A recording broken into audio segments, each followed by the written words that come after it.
call to order the May 13th, 2026 City Council meeting to order. Ms. Cassandra. Mayor David Romero.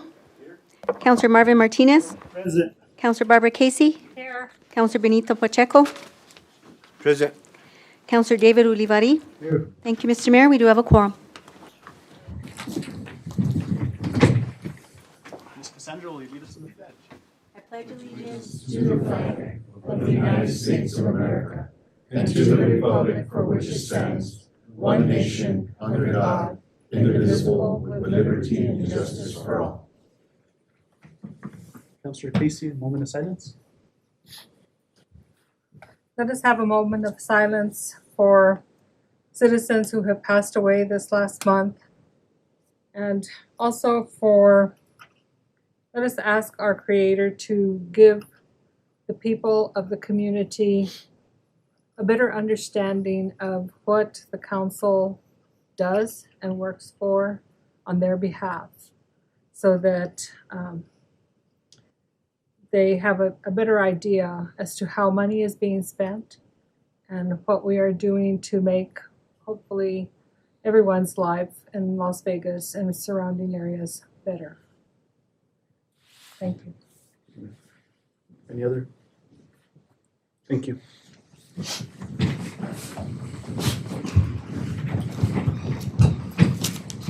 Thank you, Mr. Mayor. Moving on, approval of agenda. What's the pleasure of the council? Mr. Mayor, I move approval of the agenda as presented.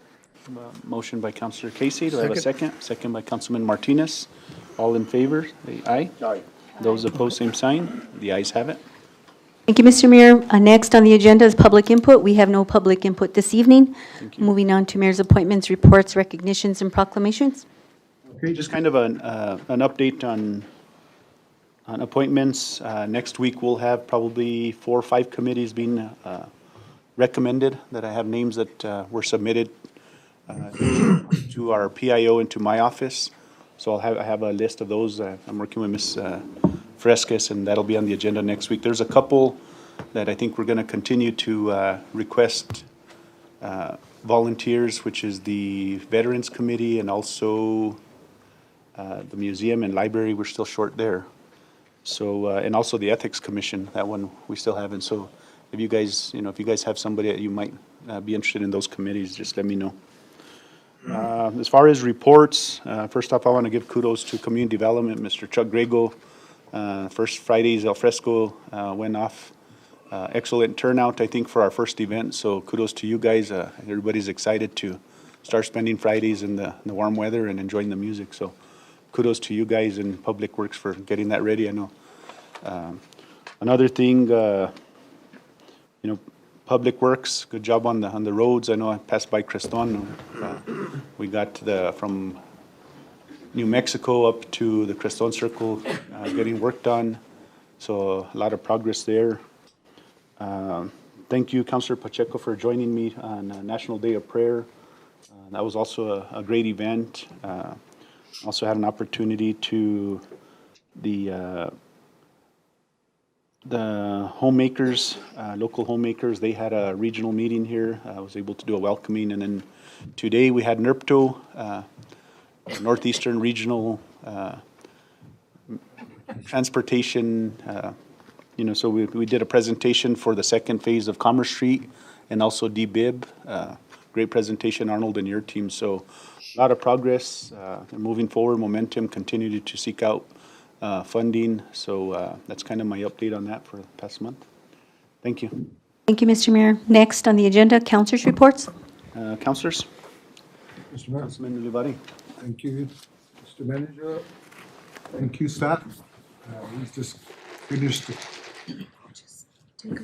King Street, and we just finished. We're working on the riverwalk, and it's looking really, really nice. A lot of people that are walking through there, and it took us a while to get there, but they're working on it. They're cleaning it up, and people are very happy about that. They're a little more safe now. I just want to tell our staff, whoever's involved, thank you for everything you guys are doing. Thank you. Councilor Pacheco. Thank you, Mr. Mayor. Not much of an update. I just want to send out a reminder to all citizens. Animal control is always a hot topic issue, and that starts with responsible animal owners. So if just, if we could all do our part and keep our animals in our yard, that goes a long way. Public safety, that's everybody's business. We're doing some of that along the Riverwalk and cleaning up and minimizing areas where potential crime could occur. But again, I said this during my campaign, Las Vegas has a crime rate higher than the national average. That does not go away with just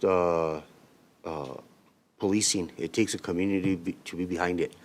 So let's do our part. If we want Las Vegas to be a better place for all of us, we all need to do our part. So I just want to put that out there for all the community members listening today. Thank you. Thank you. Councillor Casey. Thank you. I'm going to start with the negative stuff first and then end with the happy things. Okay. I've received phone calls, really kind of ugly emails, and text messages from people who are upset about the work that's being done along the Riverwalk. And some comments were like, you're killing the baby ducks.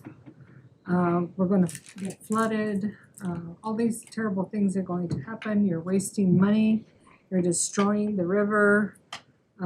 Just all kinds of extremely negative, ugly comments. And so perhaps next week, the city manager might be able to do just a brief, very brief, because the more you say, the worse people interpret and get wrong. So maybe something about what has been done there. And I did send a couple of them copies of the emails that city manager had sent to the council and the mayor. But that didn't seem to even faze them. They're still complaining. So that is a big concern, and I really do wish that people would understand how things work a little bit better. Now for the good stuff, I want to thank the fire department, I don't know if it's called Fire Station 1 or whatever, I don't know the numbers and all of that, but anyway, for the successful delivery of a baby. And apparently they got a phone call saying, the water broke. And they took it to mean that a water pipe under the street had broken or something. And when they got there, it was the mother whose water had broken. And so they got to deliver a baby. And so I think that was wonderful. So thank you for the fire department and how well they are trained. They can handle pretty much anything that comes at them, and that was proof of that. I also want to again thank the Parks Department, Jeff Rudolph and his crew, and Mr. Lopez for overseeing this project with the playground equipment at Marujo Park. I've had people actually call me as late as last night to tell me that they were very pleased with the new playground equipment, and that there are every single swing, every slide, every table, every bench is filled with children after school every single day. And so I'm very happy about that. Let's see.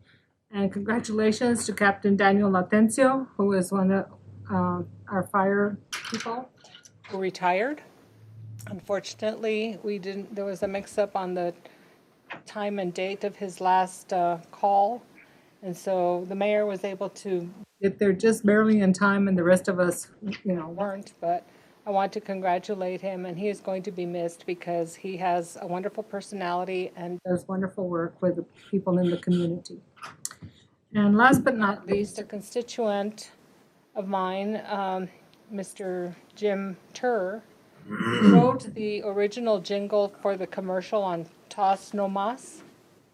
And so he has improved on the jingle, and he would like to sometime maybe make a presentation to the council and see what we can do to maybe get to upgrade, the work that's being done by the governor's office with the guys from Breaking Bad or whatever that program was, that it's always the same. And so it would be nice to have something a little bit different that people would enjoy listening to, the message about tossing trash everywhere. So for all of that work that we do here at the city, appreciate everyone very much, and thank you for all the good work you do. Oh, and I'm sorry, I forgot to mention, I want to thank Adele and Leon Trujillo for their help when my email was hacked. Leon took care of it like in about 5 minutes. It was wonderful. So, thank you for that. Appreciate it. Councilman Martinez. Mr. Mayor, thank you. I just wanted to make mention that a few of us councilors, city manager, the mayor, and a few of us went to Arnold, of course, in his department. We went to the aviation conference in Rio Doso the other day. And the nice part about it is, of course, the manager for the airport that we have here in our community, he also attended John Aragon, and it was nice to attend a conference that he was able to be recognized by them for 25 years of service as a manager for airport management. So that was kind of nice, and we did get to enjoy watching that and understanding a bit more about airports that we didn't have a clue on. So that was a pretty interesting conference, and it was very well set up. It was a nice conference to go to. One of the other things I wanted to mention was, a big shout out to Jeff Rudolph too. I did call him the other day and I told him all the parks still need a lot of work, but Lincoln Park looks great, and that falls in my ward, and it's nice and green, and it's really nice, and I just wanted to give him a big shout out that it was great. I mean, there's still a lot of work to be done within our community, and we're working on that. So, and then of course the work session that we had, there was a full day work session that we had. I know that you also, sent your comments in, and you were part of it by Zoom or so forth by phone. It was good and beneficial for our community to understand the things that we need to do moving forward as a governing body. So I just wanted to bring those to light so that the community, like some of the others mentioned earlier, the other counselors, that sometimes the community doesn't really understand what we do. But it's good to know that progress is being made every single day. So that's all I have, Mayor. Thank you. Thank you, Councilor. Thank you, Mr. Councilman Pacheco, was one last comment? Yes, I have one last comment. Thank you, Mr. Mayor. I just wanted to recognize June. I have, my dad goes to the Senior Citizen Center, and he loves it. He was telling me, oh, yeah, it's so nice. The people are so nice. So he's very, he's a secret shopper there. But so I get his honest truth. So he really enjoys it, and he says that there's a lot of good things happening there. So I just wanted to recognize you for the organization and the hard work you're putting in over there. Councilor, just quick question. Can you ask him about the menu and get his opinion since he's a secret shopper? The menu's all right. I think I'm not, occasionally he'll give me one of the delivered meals, so they're not too bad. I'll always say so myself. So. Thank you, Councilor. Thank you. Thank you, Mr. Mayor. Moving on to our finance report, we have our finance director, Mr. Morris Madrid.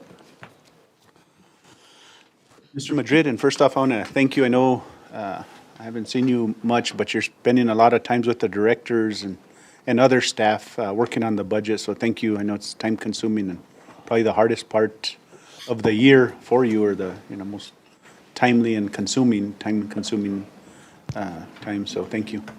Thank you, Mr. Mayor, Mayor and Council. Yes, and I'll actually start off with that topic. Our draft of the budget request for next year is almost complete. We've had multiple meetings with almost all the department heads. We put it all on the table, take a look at it, shave a little bit here, add a little bit there, and we try and concentrate on what will work. In some cases, our cash balances determine how much we can spend. In other cases, it's new or continuing programs. But in all cases, we try and include common sense. And it's been a really good process. By the time we get to the end of the process, I'll understand better why all the departments operate the way they do, and they'll understand better the requirements of the finance department. You'll see that a little bit later on the agenda when the audit report is presented.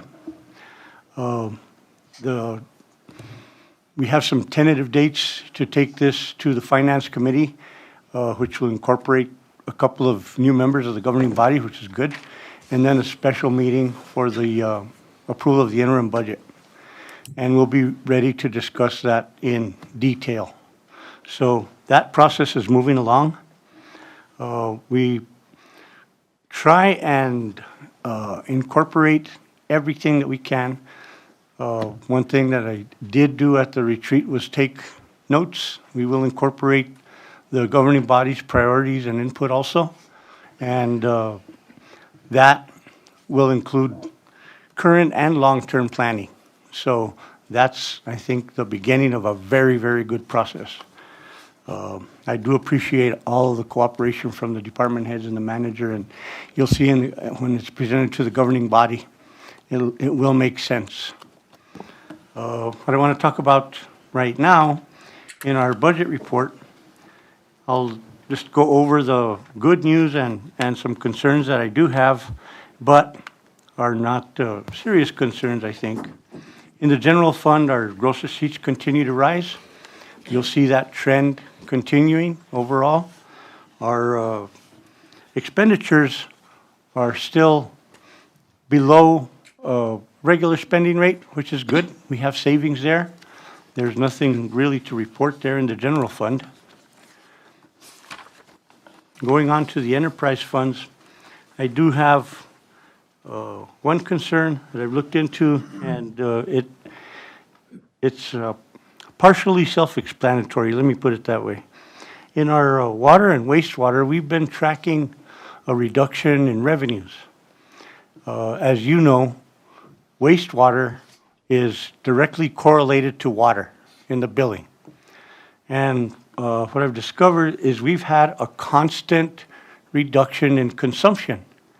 And that goes along with the preliminary restrictions that we're going to be under. These restrictions weren't in place, but encouraging water conservation is great for the community, but it impacts our revenues. So it's a very delicate balance. We will balance it. We do have some reserves, and we are working with the department heads to make sure that not only this year, but next year, we're in good financial position. Just as a reminder, when we formulate next year's budget, we have to have a certain amount of reserves to start with. And we cannot end with a negative balance. So we're concentrating on two things: finishing this year in a good position so we can start next year in a good position. We have to have both. And I think with the exception of one fund, we have it all figured out so far. But that anomaly is there, and one of the things that I did find was a reduction of consumption for the same period last year and this year of 6 million gallons in water. That affects both funds. But we'll continue to monitor that and formulate our budget around it. On the Mr. Madrid, expenditure side, go ahead. Going to that topic, could it be, because I know in discussion with a lot of constituents, there's still a fear of drinking our water, right? Even though we know through the Drinking Water Bureau our water's safe, but could that be kind of correlated to that? That could contribute to it, and you know, there could be several factors like that. I know personally, at one point I had 14 cases of water at home that lasted me a real long time. And things like that, the water itself. Another thing that we'll be undertaking this coming year that you'll be hearing about is a water meter replacement program and gas meters. Slow and no running meters contribute to this, are underbilling. That may not be a major factor, but all of these factors together could combine to cause this issue, and we'll figure it out. On the expenditure side, which is really the main side, we're not going to overexpend our budgets. We are well within our budgeted amounts there. In the recreation department, we're still seeing a very slight increase in some of our revenues. We are seeing a larger increase in our expenditures, mainly for staffing. We have expanded hours and expanded days. That's going to be a factor which we're considering for next year's budget. But, you know, this is the financial side. I know that within our office, I hear nothing but good things about that. We have several people that go to the recreation center and love the expanded times. But that is one number that sticks out here on this report.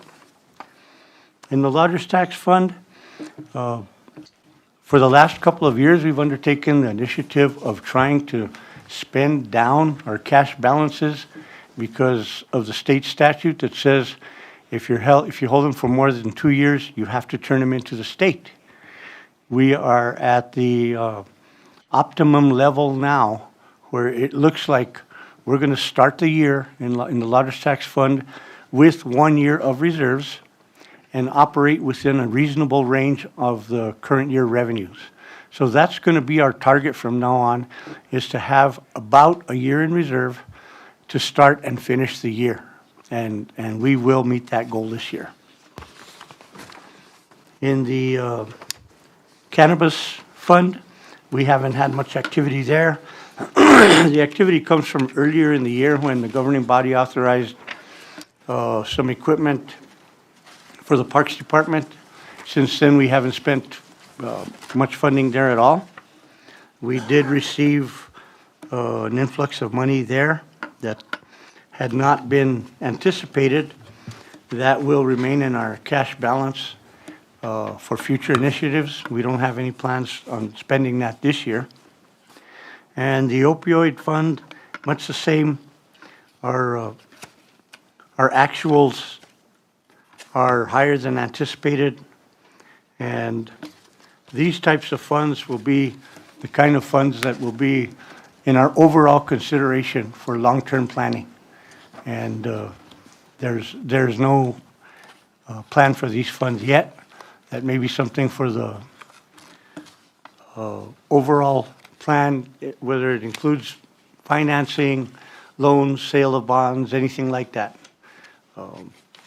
We can use this money in just about any way. I think it has been with the intent of the legislation, especially in law enforcement. In our FEMA fund, we haven't seen any more expenditures.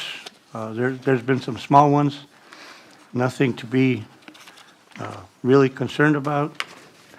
And on the very last page, we have moved some money to reimburse the state for the construction of the water treatment plant.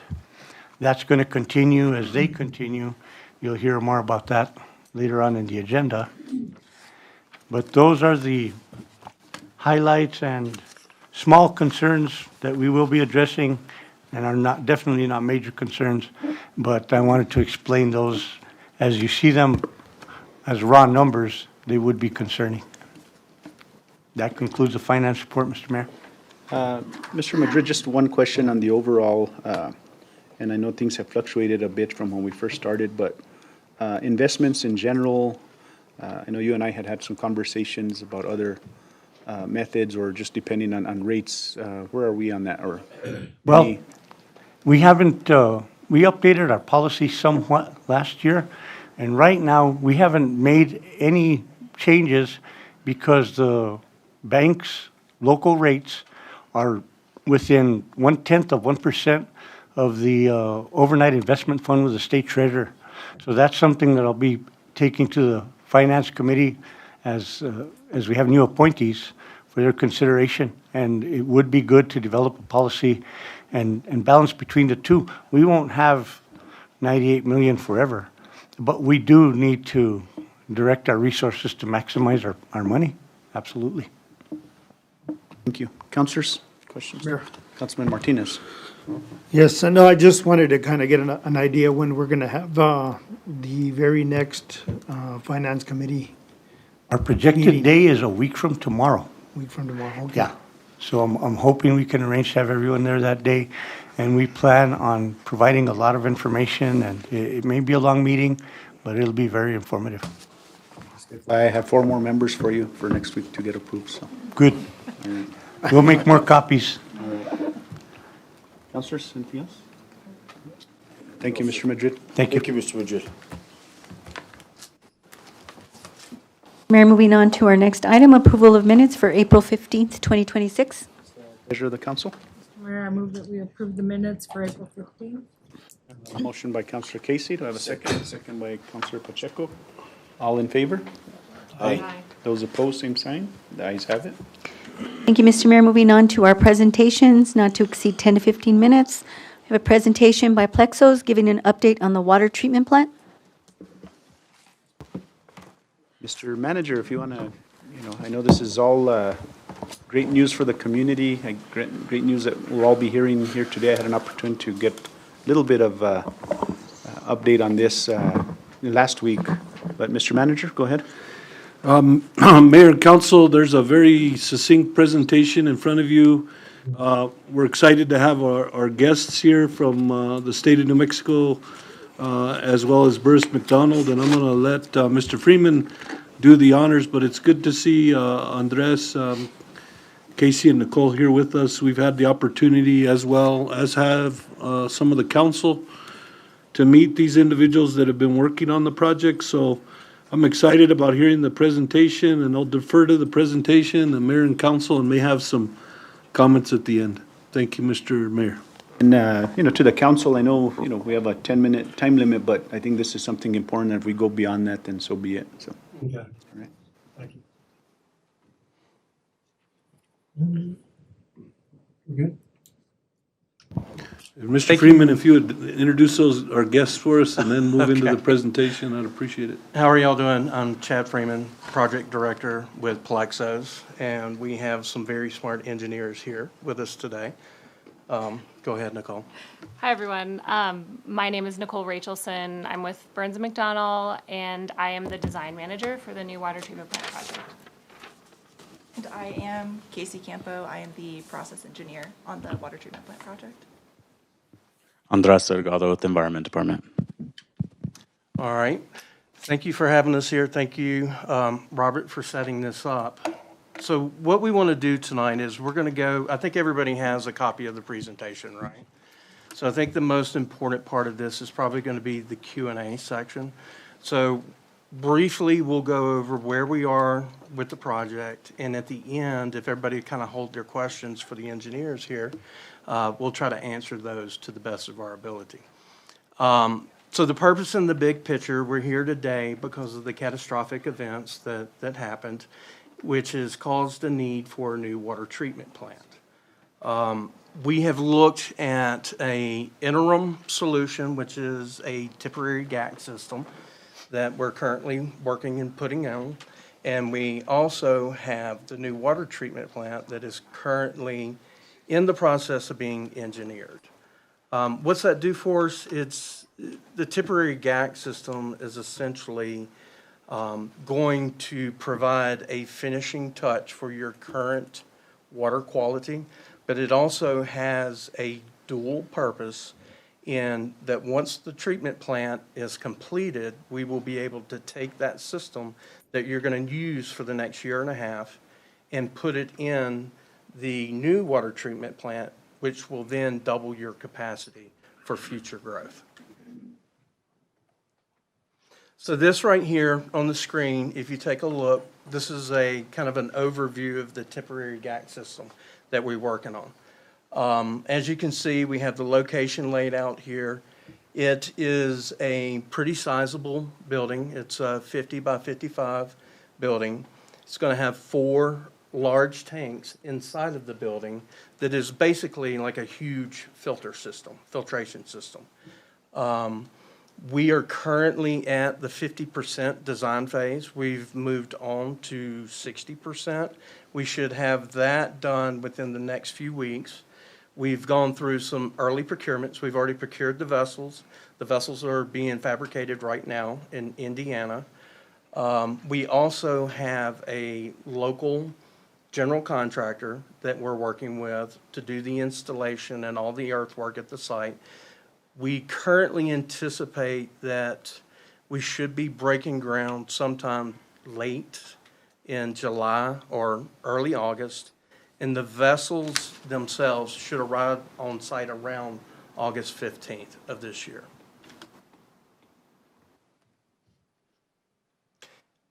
If you look at these slides here, this gives you a better visual of what your temporary GAC system in the building is going to look like. We chose this system, one, because it does pair great with what Burns & Mac has been doing. It's a part of their process train.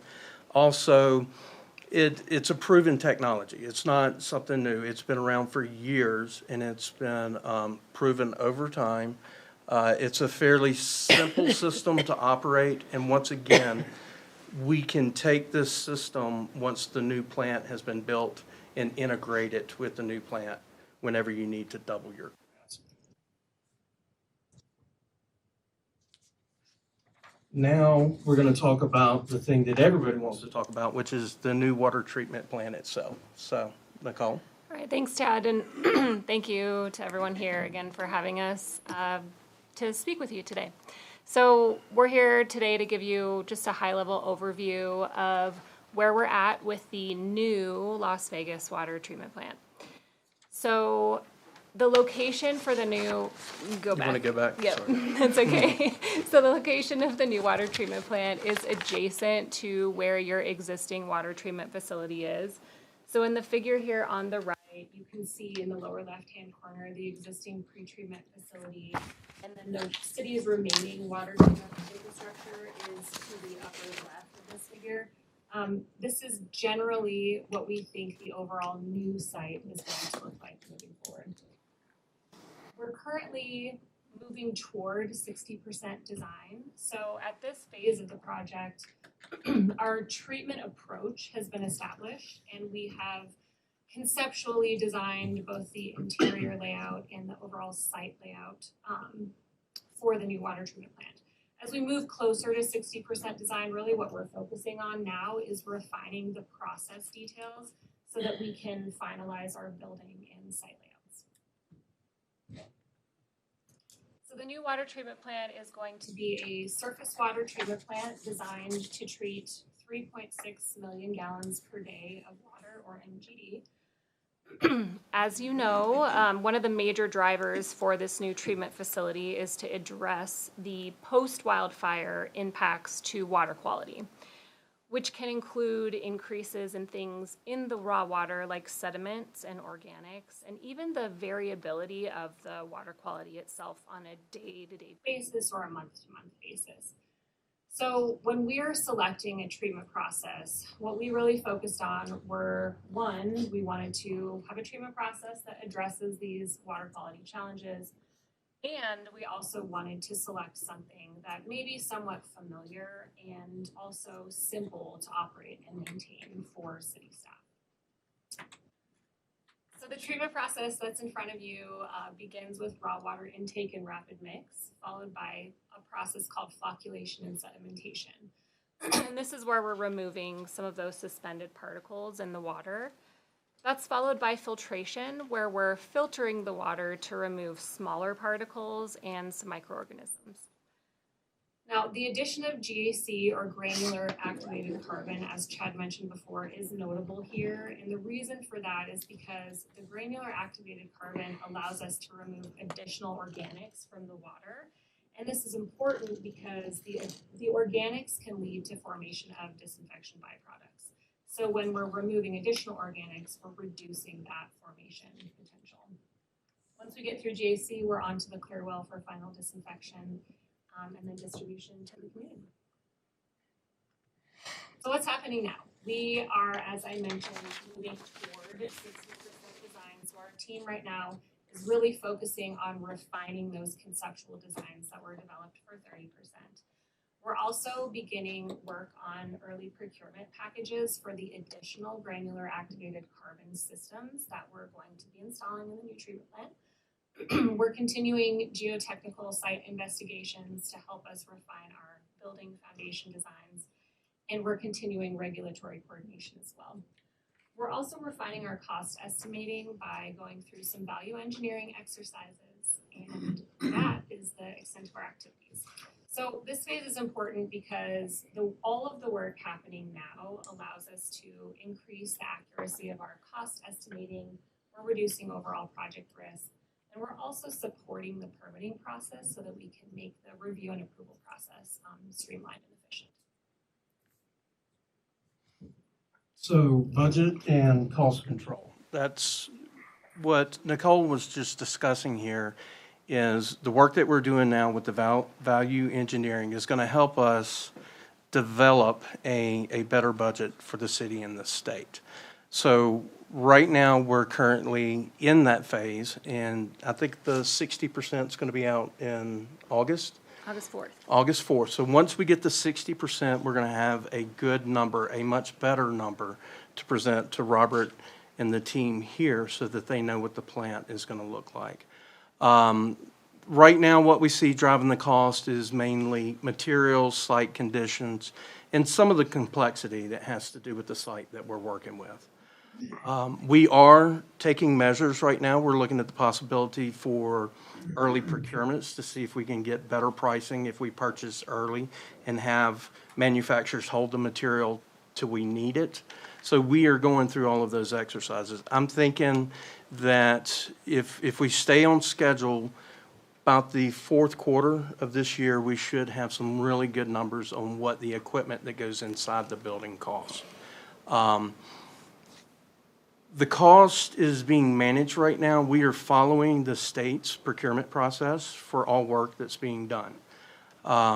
We are looking at contractors that are already pre-approved on either your list, your procurement list, or the state's list, like using the GSD. When it comes to the construction and the procurement for the equipment, we're going to follow the state's procurement process, right? We're in the process now. I think you're assembling 4 or 5 packages, and we're using the state's div packages to put together for those procurements. So every part of this process going forward is going to be competitively bid so that we get the best price and the best value for the community. So just a quick question on that, on procurement. So you guys using GSD through the State General Services Department? Yes, we have for one contract. Okay. And so any work that we've done, even going back to like mid last year, we would look at the GSD list, and we did send out, I believe your team sent out a lot of letters of interest to see if there were local contractors that want to bid and participate. We invite people to participate and bid on these projects. And as we get closer to releasing these packages, Robert, you're going to be, your team will be the first ones to know. So if there's any kind of public announcements or anything we want to do in advance to alert the public and local businesses that we're about to release packages, we're more than happy to help you do that. I want to step in real quick. Yeah. I just want to clarify, when he says GSD, we're talking about the statewide price agreement. So as you all know, there's vendors that are selected and are on this pre-approved list that we're able to use. And to clarify, we're only using that for the components of GAC.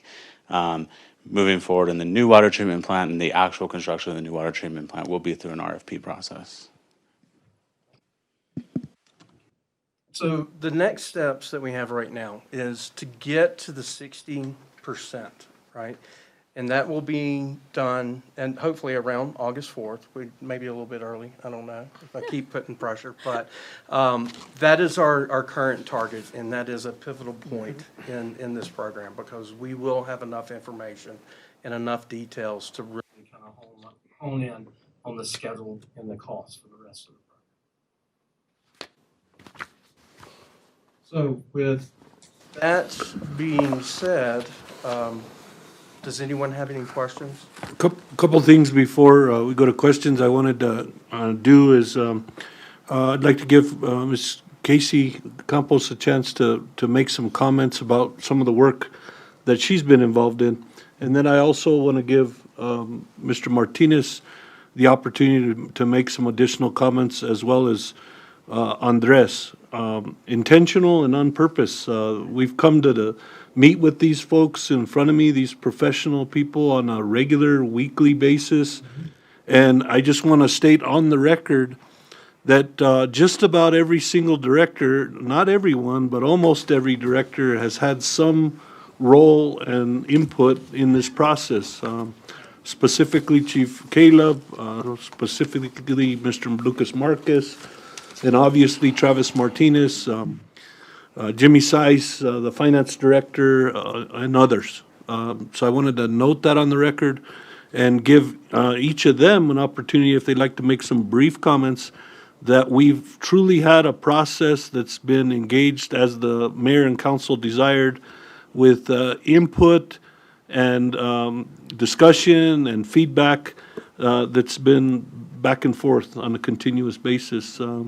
So if you would, and I know I'm putting you on the spot a little, but I think you've added a lot of value along with Nicole, your work and your team, but I'd like to give you an opportunity to say a few remarks, and then Travis and a couple of the other leadership from the team that have been involved in this process, and you as well, Andres. Thank you. So my involvement as the process engineer has mainly been tailored specifically to the type of treatment that will be implemented at the new facility. As part of that, one of the first processes we did when we were brought on board was to get with the city staff, understand what they like about their current processes, what opportunities where they could see improvement. We evaluated different treatment technologies that we think could work for your water, but then we really sat down with the operations staff, understood their day-to-day and kind of how they would like to operate the new facility. And in that collaborative process was part of how we landed on the GAC, particularly with its similar operation to their current filters, and just making sure that that facility is something that they like operating, are proud to be involved in the future.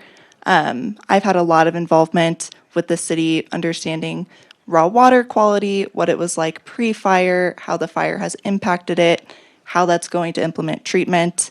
I've had the pleasure of being on site at the current water treatment plant a few times to do some water quality testing. The city has been so hospitable for me and my team when we come down here to do that. So coordinating with the city, understanding how their preferences are going to impact the treatment of this new plant has been essential, and it's just been a wonderful experience so far. Mr. Delgado. Thank you, Mr. Manager. I just wanted to kind of piggyback off Casey. I think it's been a really great relationship that the city and the state has formed over the past couple of months, and all of the stakeholders involved, Plexos, Burns & McDonnell's. I think it's been really productive, and I think we're on the right path going forward. And I'm just really excited for the future engagement. You know, at the beginning of the meeting, hearing the finance director talk, I think it's important that we need to continue to educate the city and all of the residents, and just ensure that, you know, the water, we've done great work to the water already. I think that's very important to touch on, and then it's only going to continue to get better in the new water treatment plant. But just very excited about the relationship that we have formed, and I think we're off to a great start. If somebody could hand Mr. Martinez one of those microphones. Mr. Martinez, if you would speak to the constant engagement that's happened through meetings, not only structured with staff from myself and others, but just the direct staff that you've had engagement with. And again, I know you've spoken to it before. If you could also speak to the visit that you and your team have taken, you on a couple of occasions, your team in particular most recently, and about how that new facility is going to function and improve water quality and delivery in the city of Las Vegas. Mayor, Council, to speak to that, it's been an awesome thing, and to see the plant and the meetings and all the chemistry and everything that's coming together with the new facility. Being able to go to Colorado twice, especially with staff, and actually kind of them get the way that the operation is gonna be, has opened the staff size more. And to throw in a little thing there, one of my staff members made a comment when we got back. He said that he was gonna be able to run the plant by himself once ours is done. So that's the confidence that these guys have now. And working with Burns and McDonnell and everything, and to where we're at now on the design is it's very complex in the way it is, but it's also complex in how it affects our other departments. Like I've said before, it's a big revolving circle of life at utilities. So working with them and getting to understand the distribution even more and the impacts it's going to take on wastewater and the time and effort that these guys are putting into it, I believe that it's gonna come to fruition on the complexity and everything that we have for our water chemistry. If we go to Mr. Madrid, then Mr. Marquez squared over there, Mr. Marquez, and then we'll stand for questions, Mayor, Council. Excuse me. Mayor and Council, our involvement in the project has been more external. We are, our concerns are mainly compliance and cash management, and all the interaction that we've had with both Plexus and the Environment Department have been open, collaborative, cooperative, and I can't compliment the group any more than that. We use criteria in our department, reasonable and necessary. And that's what we've tried to keep in this project. And that's the way it's been, and we appreciate that. Chief Caleb. Thank you. No, it's been a great experience working with the team, and I know at first when I heard we were meeting weekly, and it's like that's kind of excessive, but no, there's a lot of information that is moving on a weekly basis and decisions that are made in that room, and working with the team has been an awesome experience, especially on a project this big and what it's bringing to this community and what it's going to do for the future of Las Vegas. It's been a good experience to be a part of for sure.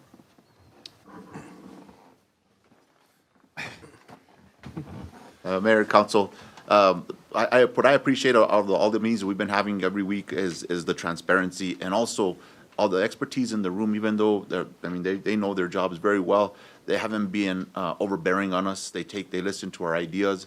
They take that into consideration. They know that we're a unique community, and just seeing it come to life is it's impressive, and I really appreciate their assistance in trying to get us to the point where we're going to be pretty much water independent. We're lucky. We're very lucky. So I appreciate Plexus, and thank you, City Manager. Mr. Mayor, everything that needs to be said thus far has been said. I'm going to exercise a little bit of personal privilege and bias and say one of the things that Councilwoman Casey says on a constant basis to us is about engagement of professional women in a process. And if you look at the back page of the document in front of you, you'll find nothing less than the most professional, proficient women and men in a process and function, but driven primarily by professional women. And I say that as a girl dad. So Mayor and Council, we stand for questions. Second that, Robert. Okay.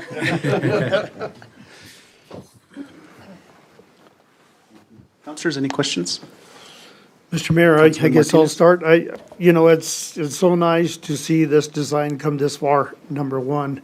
And the general public of our community they want to see some action. They want to see some groundbreaking. They want to see, for the longest time, even after the fire, this has just been almost a thought of thing. Now can be and will be reality.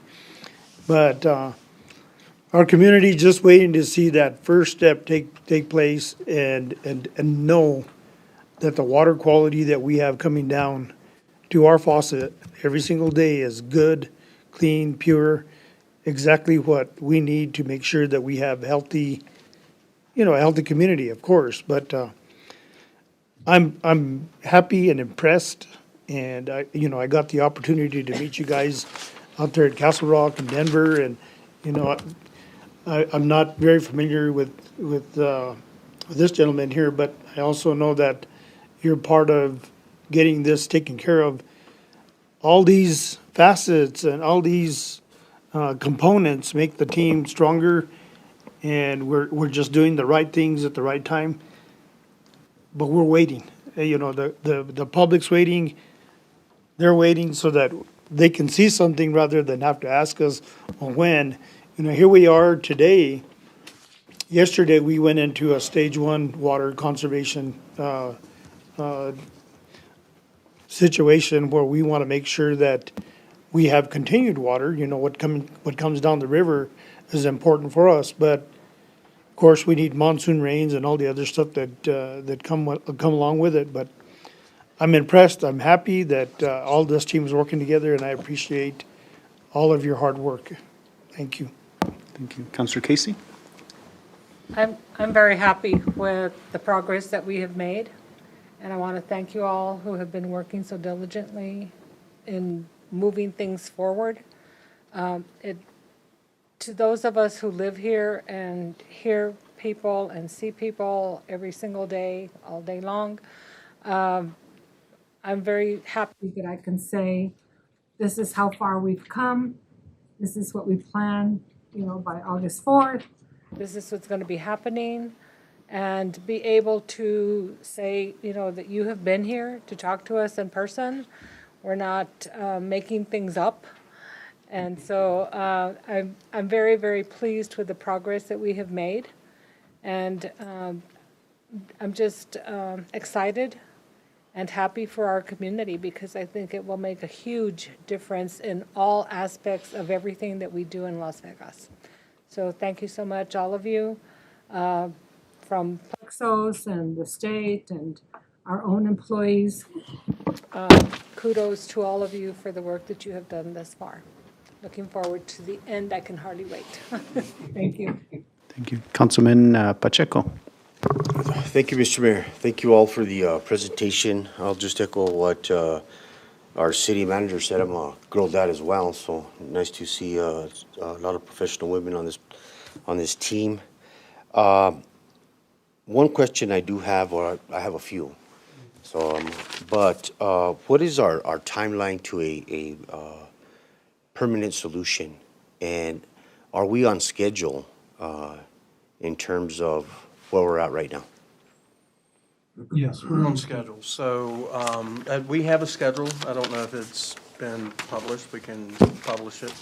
But as far as the solution, we have it, right? So we have the solution. That was a part of getting to the 30%. And this was a critical stage, right? So at this point, we have the concept. We actually have the buildings on paper. We're doing some value engineering right now. But we have that solution. We don't see anything changing in the process. So we are on track right now. Okay. So the permanent solution, our permanent water plant, the construction. Yeah. What is our, and forgive me if this has been provided or discussed before, but I'm newer to the council. I just started in January. Okay. How far, is that 5 years away? Is it 3 years away? What's our estimation? Boy, you put me on the spot. Yeah, that's what I do. So, all right, our current plan, we're on schedule with the engineering. We're gonna go out for an RFP. I think that's gonna happen probably at the end of first quarter 2027 or the second quarter. By mid-quarter 2027, we should be on the streets with an RFP. We'll go through the RFP process. You're probably looking at sometime commissioning turned over, the old plant turned off around 2030. 2030? Yeah. But the important thing to keep in mind while we're building the plant, you're going to have that secondary GAC with your existing plant, so your water quality is going to be great, right? And on the GAC system, because I realize that's the temporary solution, and that we do need it, obviously with the flooding and the fires. What is the cost of that temporary system? So the temporary system, we're still pulling all that together. remember, we're Still at the 50% Yes, with, yes. with the design, so. Well, estimated cost, I guess I should say. With equipment and construction, you're probably 3 to 4 million is what we're looking at. And is that cost, would that be FEMA reimbursable funds primarily? Or would that be local or other revenue? Mayor, Councilman Pacheco, based on work from the mayor and governing board and Senator Lujan and others, we were able to garner 140 million, of which 98 million has been provided from the federal government. That's the primary source of funding for the project, and we've requested the balance of the 40 million from FEMA, and we're awaiting that disbursement. So those are the primary resources utilized for the permanent solution.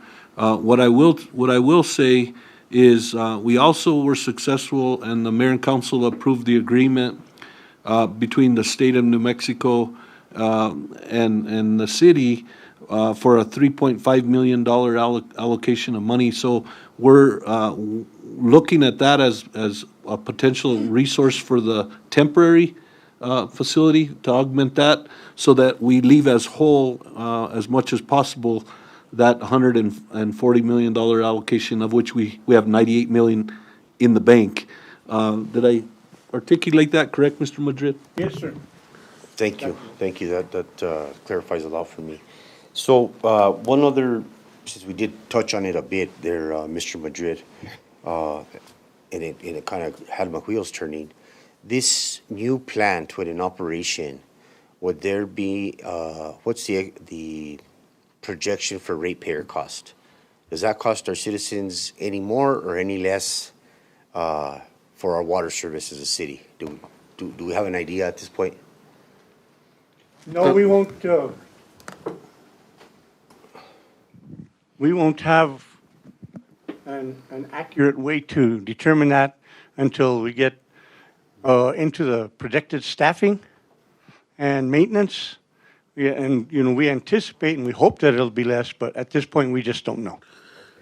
And if I could, Mayor, Councilman Pacheco, it's an excellent question, and one of the things the mayor and the council did with caution was with that intergovernmental agreement that we put in place with the state of New Mexico, and with all our discussions and deliberations, we've always had in mind, and the team has had in mind, that assuring that we don't overbuild the facility beyond our capacities or overbuild it in a way where we have to have too many employees to run it and we can't manage it. And nobody knows more about that particular piece than you, Mayor, if you wanted to chime in on that one piece with the caution Yeah, that not I only you. think, and I know, I've asked this, as we've had the many discussions, is that, the prior design for the treatment plant prior to, the June 2024 event, was something that was outrageous that, we already, spend quite a bit on a contractor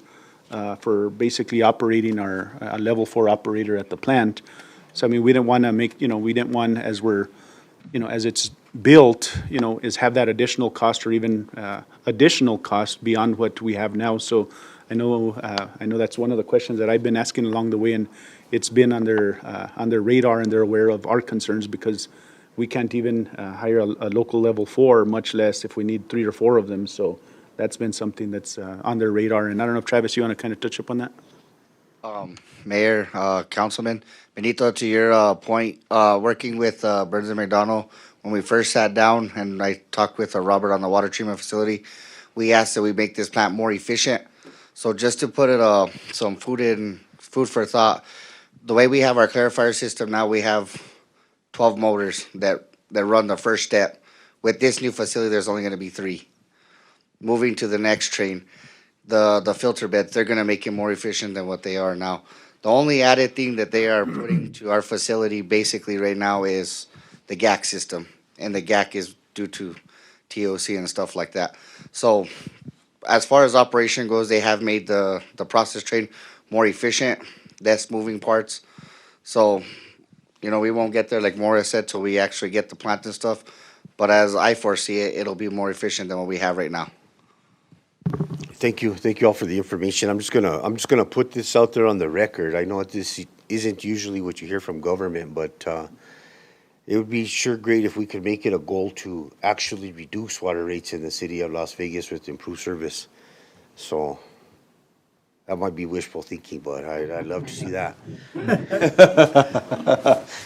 That's all I have. Thank you all for your time. I appreciate it. Thank you. Councilman Olivari. Thank you, Mr. Mayor. I did tour your plant some months ago. I really liked it. It's something really special to our community. We've been talking about water for the past 70 years, 60 years, and we finally got through. We're working on it. It's a nice plant, and people in town are going to be so happy about this because we're talking about water quality, the support that we have. And the thing is that people are always asking that, how about our water? Can we drink it? Say that. I've been drinking this water for the past 70 years. And you guys came along. Our staff's done a great job. Thank the staff and you guys for jumping in and helping us do what we have to do. And it's going to be a real big benefit for our community. Thank you, guys. I just want to make a comment. First off, thank you guys for all your work, but I do want to clarify, to make sure that there's an understanding for those that are viewing out in the community. Councilman Martinez brought up level 1 water restrictions, and I want to, clarify again, and I know we haven't talked about it in quite a few years. I know people could see Story Lake full. They see McAllister Lake full. But the reality is that we have no more shade cover in the mountains. We didn't get no snowfall. So we're being very restrictive on our water use because we still have our 800 acre feet of water at Story Lake, am I correct? Our reservoirs are almost at capacity. We're just being cautious because if we don't get no rain through the summer, that's the reason for that. It has nothing to do with our water quality. It has nothing to do with the water treatment plant. So I just wanted to clear that up so there's no confusion because I have had those comments, well, why are we? I thought, the water treatment plant's coming along.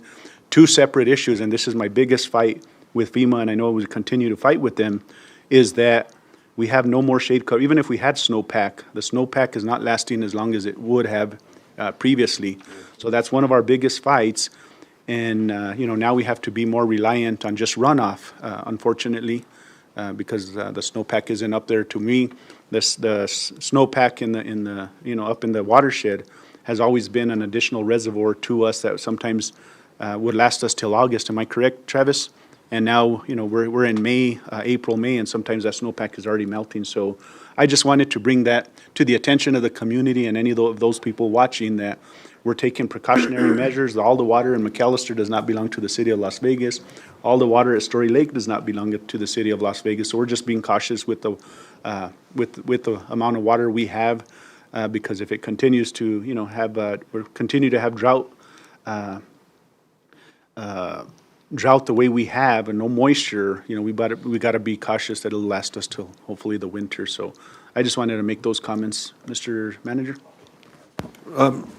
Mr. Mayor, I think I want to ask one question of Nicole and Casey, however you prefer to answer it. But there was a lot of scrutiny that happened a year ago here in the community, and I think probably there'll be questions immediately, if not tomorrow, about 2030, 2029.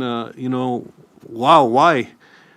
Could you speak on the record to the magnitude of this type of project and the experience and that you have, both of you, in conveying this type of project and getting it built to completion, and maybe provide a little more information so that the public can understand more of the complexity and then just the time it takes to get it done? And maybe even, Chad, if you want to add a few comments about that we haven't had any gaps in work at all associated with this process. So if you would, Nicole, I think it would be helpful for the community to hear more about that part of the equation. Yeah, absolutely. So I think it's helpful to understand in the grand scheme of things that a typical water treatment facility from day one, when a community decides, okay, we're going to hire an engineer, we're going to figure out what treatment process we need, and we're going to start designing, to when the keys are turned over and you have a fully operational treatment plant, typical timeline is about 5 to 6 years. And the reason for that is oftentimes an engineer will have to come in, study the water quality. It can take 6 to 12 months to have a good enough understanding of the existing conditions to get to a well-selected treatment process. And that early study time is so important because, as we mentioned before, as Casey mentioned before, it's not just understanding the water quality, but it's also understanding the community, the resources available, the operators that are there, kind of what their pain points are, what they want, and all of that information goes into selecting the treatment process. And that's a big undertaking. But once we have the treatment process selected, we have to design an entire facility. And it's really a complex facility. So it's not just us designing the treatment processes even. It's the structural design of the buildings. It's the electrical design of all the power that will power the equipment. It's the HVAC, it's the plumbing, it's the admin facilities, it's the civil design of the site. And a typical design time for a water treatment facility is about 2 years. We're doing it in less than that because we know it's very important to you guys, and we have an amazing team that's all working together to do a faster design than we would normally do. Once you have a design, you have to bring on a contractor, which takes a little bit of time as well to put out to RFP. There's some months there to make a selection, get under contract with the newly selected contractor, and for them to mobilize. Typical construction time for a water treatment facility of this size is about 2 years.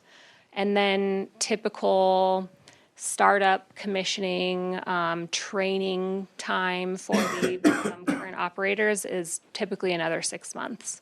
So all of those phases are complex and take time and take a big team all working together. So that's kind of why you're seeing we got involved at the end of 2025. So our team was brought on board in October of 2025. And we're looking at early 2030 to hopefully hand over the keys. So just under 5 years, which hopefully you guys are very excited about. I know we are. So does that help?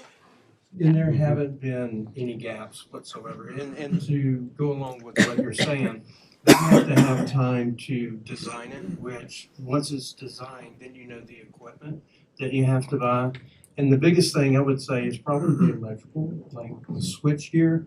That's typically a year lead time right there. So you have to have the design before you can even order some of the equipment. So there's a lot of factors that kind of stretch this out. But I feel we've done a great job. And when I say we, I include everybody in this room, the entire city. The staff here is wonderful. The collaboration is the biggest part of how and why we're going to have this done in not 6 years, but sooner.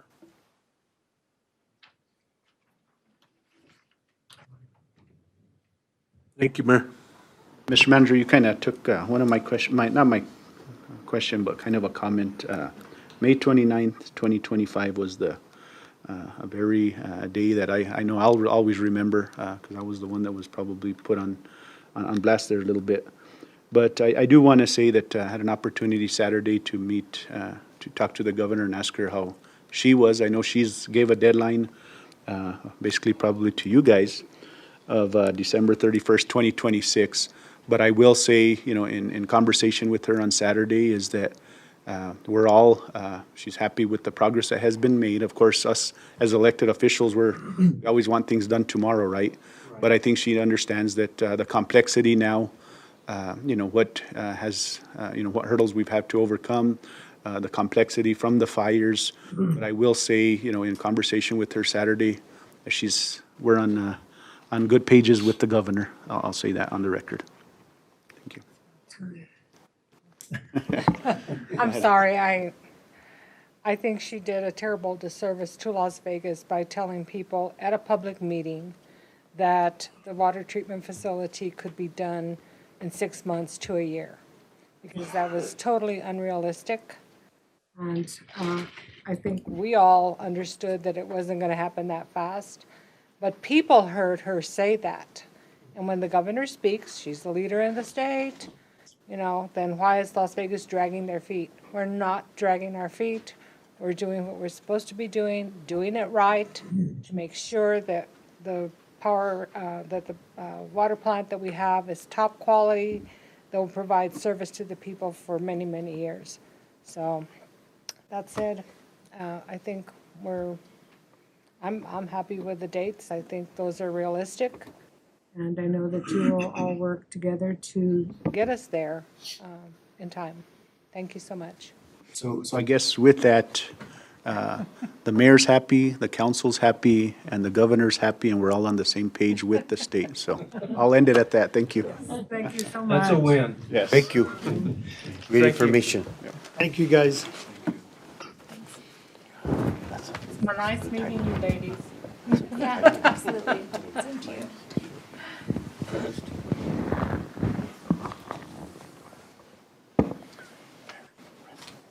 Yeah, no kidding. You're smart. Mr. Mayor, moving on to our next item, our consent agenda. If you'd like, I can read those into the record. Yes, please. Consent agenda item 1, request approval of addendum number 1 to contract 421725 with JJ and Son Excavation to provide professional concrete services for the city of Las Vegas. Item 2, request approval of addendum number 2 to contract 409324 with Parsons Lawn and Landscaping Incorporated for lawn and ground maintenance.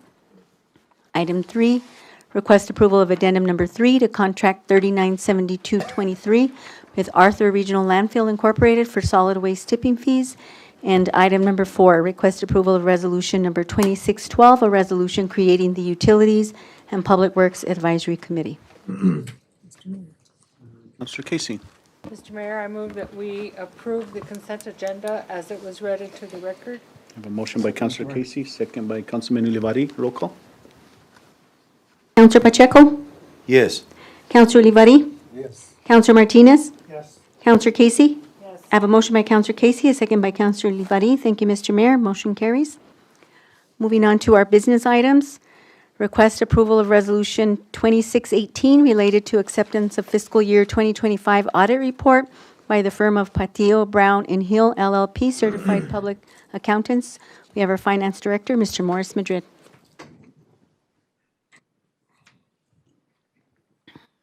Good news, Mr. Madrid. Mayor and council, at this time, I would like to turn it over to Fernando, who will be presenting on behalf of Patillo, Brown, and Hill, if he is connected. Good evening, everybody. Can you guys hear me? Go ahead. Did you guys hear me? I can't hear you. Just barely. Let me see if I can switch here. Okay, does this sound better? You turn it up, Mohammed. He has to speak louder. Fernando, do you mind speaking louder or maybe getting closer to the mic? I'm pretty close at the moment. I'm not sure if you guys can turn it up on your side.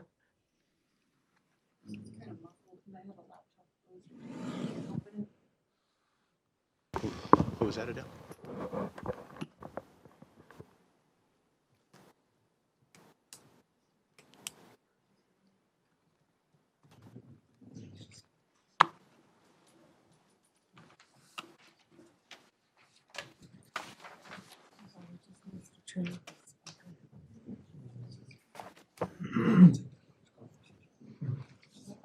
Is there a mic? Is it, Ms. Adele, is there a computer that it's connected to that maybe we could put the speaker, the mic on the speaker maybe?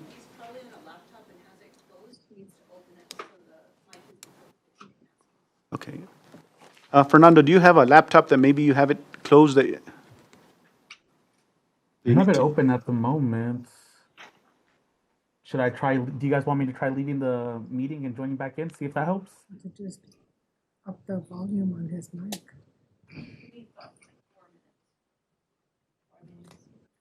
Give us a few minutes.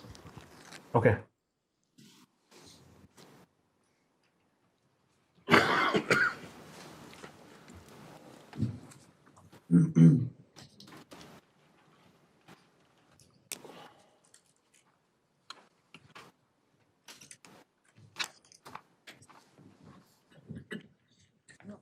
notes and now I can't remember what page it was. One.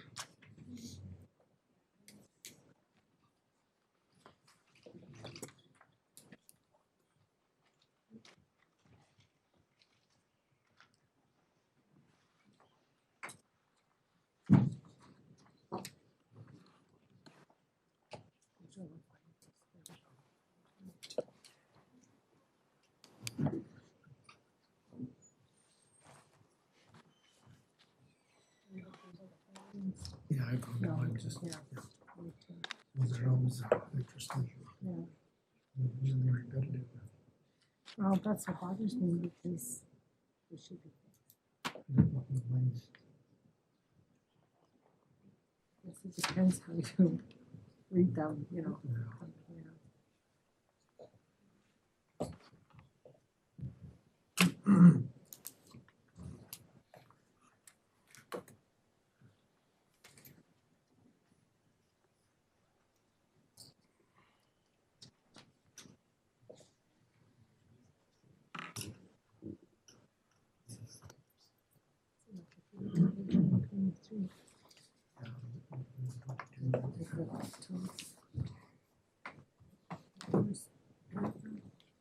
The condition, then it says the city has not made progress.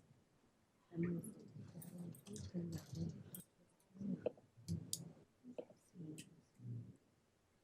the personnel will not find employment. This one. Internal controls.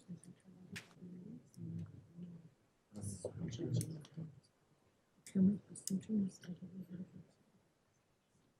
Okay.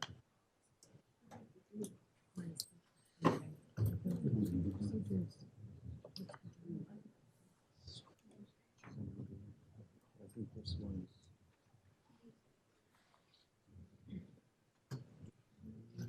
Oh, you're in the journal. Yeah.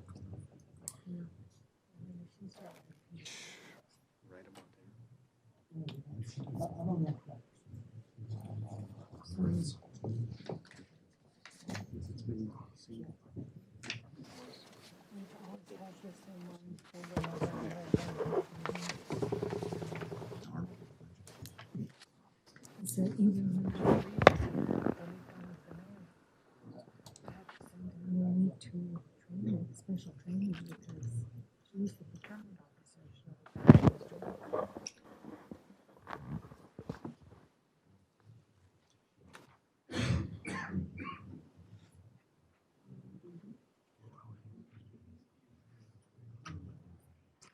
And then this one. Can we try it again, or?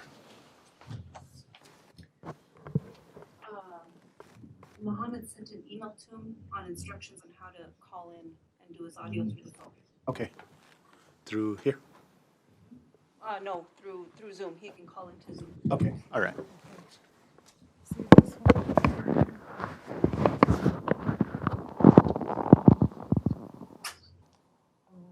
Overspending of budgeted expenditure.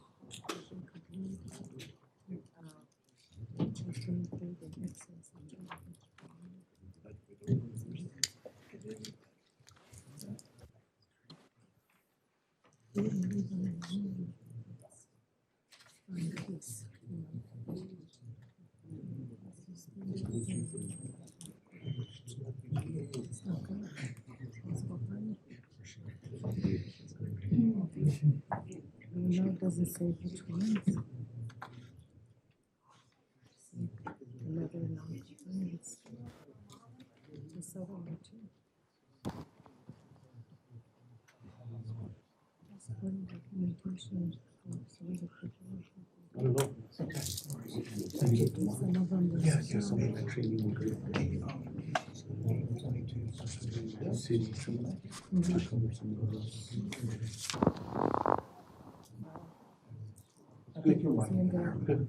Thank you. Disbursements, transfer sheets.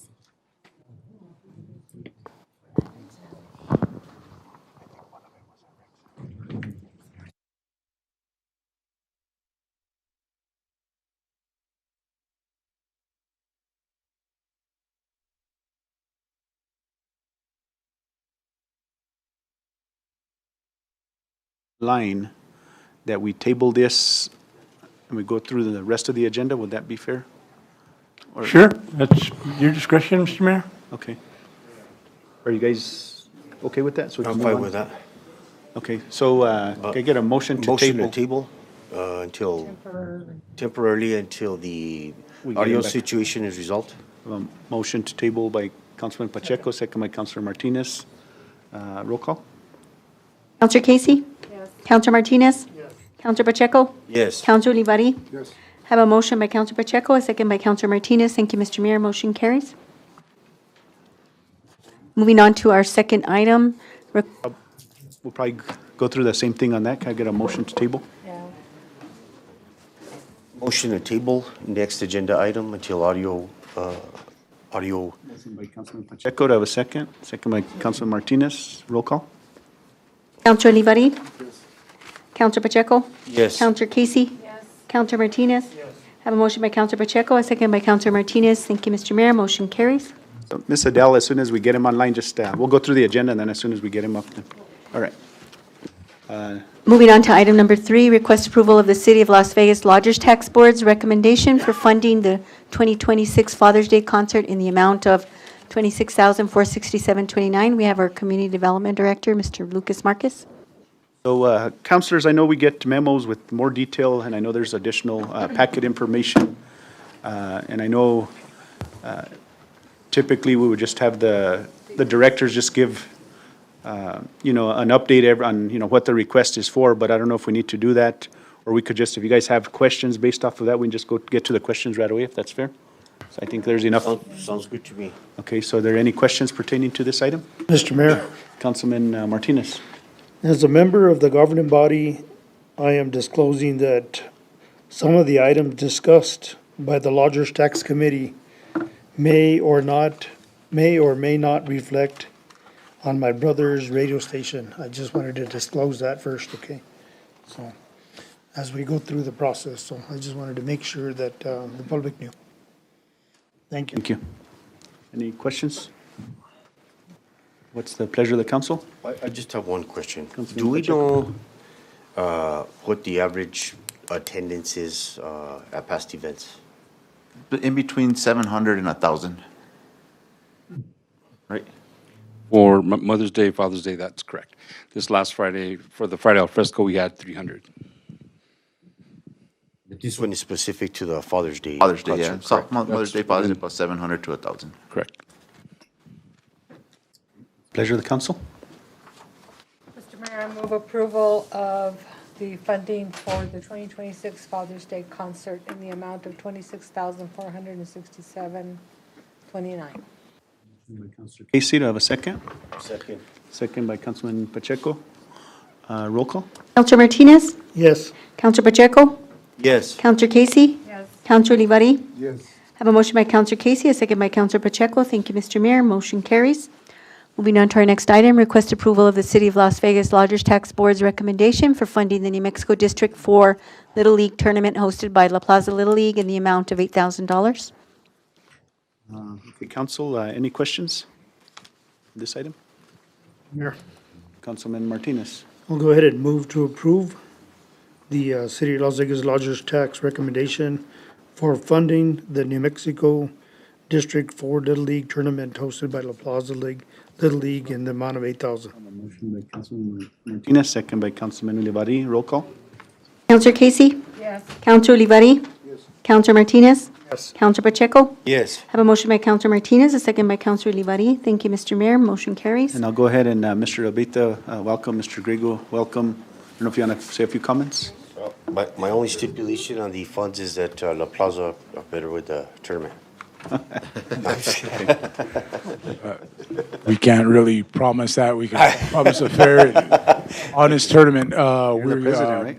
I know the question brought up before was attendance, and for this particular event, we're estimating about 2,500 people to come to this event. It's 9 leagues throughout all northeastern New Mexico, each representing about 11 leagues or 11 teams apiece. So a lot of people coming into town, a lot of heads in beds, and perfect for this type of funding. But beyond that, I'll go and hand it to the actual president of La Plaza. I don't really have much. I mean, thank you guys. I think it's an honor to bring the tournament back to Las Vegas. It's been several years since it's been here. So to have it coming back, I think that's a good accomplishment and bring a lot of value to the city as a whole. Just the KOAs, the hotel rooms, the restaurants, kind of all that. And just to have something for our kids to honor and be like, hey, represent that they get to be home field advantage. So that's one thing we can guarantee is that they'll have home field advantage here in Las Vegas. So thank you guys. Thank you. Ms. Cassandra? Moving on to our next item, request approval of the City of Las Vegas Lodgers Tax Board's recommendation for funding the Emmy Arte Flamenco hosted by Meadow City Academy of Music in the amount of $5,500. Councilors, any questions on this item?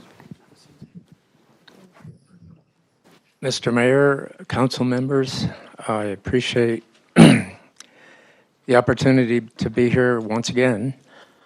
Just to give you a little background, I had applied to do this flamenco show last fall, and the funds were approved. And shortly after that, we found out that Ilfeld Auditorium was closing for renovations. So we tried to reschedule the show for last October at the Plaza Hotel, and this show involves about 12 people altogether, musicians, dancers, myself, and a few other people that need to be there to oversee all the arrangements. So the good news is that everybody is available. Our new date is Tuesday evening, June 16th at the Plaza Hotel. We have the venue, we have the flamenco troupe, and I want to point out that since I'm a personal friend of the head of the flamenco company, they're going out of their way to give us a great show, and probably, anywhere else, people would probably pay $10,000 for a show like this. So they're giving us a great deal, and they're very excited to come back to Vegas. We've had them here twice before. So unless anybody has any questions, I think I submitted a pretty detailed document with all the expenses, and the Plaza Hotel is thrilled to have this event, and they always go out of their way to help us with hotel rooms. It's good for bringing people into Vegas. This show usually attracts, I'm expecting it could be 200 to 300 people. And it's good for the restaurant, and there's already hotel rooms being booked, so I'm hoping that we can go forward with it. Any other questions for me? Councilors? No, it's the pleasure of the council. Mr. Mayor, Councilor Casey. Mr. Maltese, thank you so much for doing this again. I appreciate your dedication to music and the arts, and I think you do a wonderful job. Thank you. With that, I move that we approve the City of Las Vegas Lodgers Tax Board recommendation for funding the Emmy Arte Flamenco hosted by the Meadow City Academy of Music in the amount of $5,500. Second, Mr. Mayor. Casey, second by Councilman Ilivari. Roll call. Counselor Pacheco? Yes. Counselor Martinez? Yes. Counselor Casey? Yes. Counselor Livari? Yes. I have a motion by Counselor Casey, a second by Counselor Livari. Thank you, Mr. Mayor. Motion carries. Thank you, Mr. Maltese. Thank you. By the way, this is our 10th season, so this show is going to be partly to celebrate 10 years. That's great. Thank you. Thank you very much. Appreciate your time. Mr. Mayor, moving on to our next item, request approval of the City of Las Vegas Lodgers Tax Board's recommendation for funding the annual July 4th fiestas in the amount of $244,735.20. I know there'll be questions here, so councilors.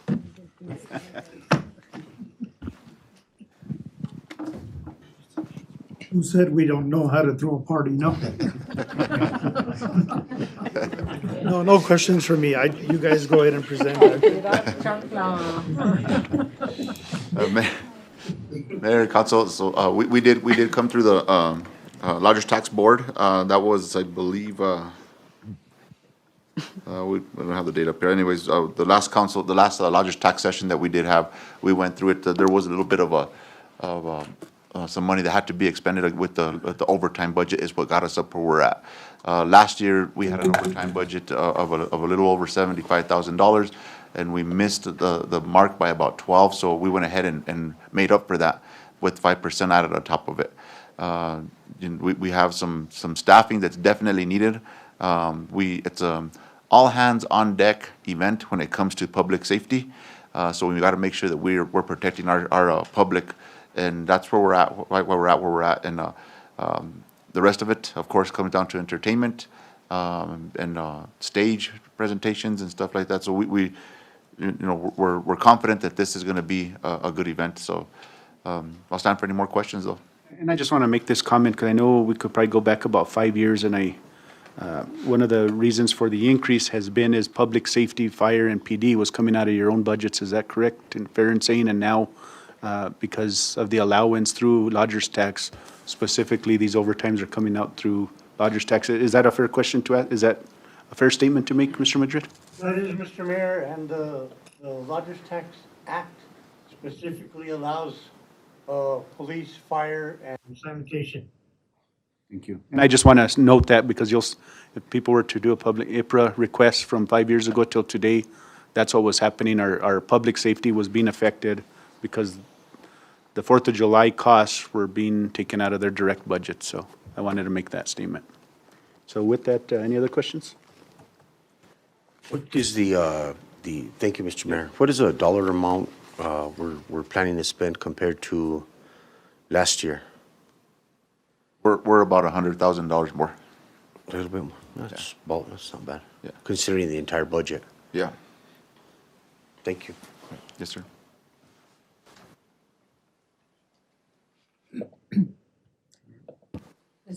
I make a motion to approve the request. Second. Councilman Pacheco, second by Councilor Casey. Roll call. Counselor Olivari? Yes. Counselor Martinez? Yes. Counselor Casey? Yes. Counselor Pacheco?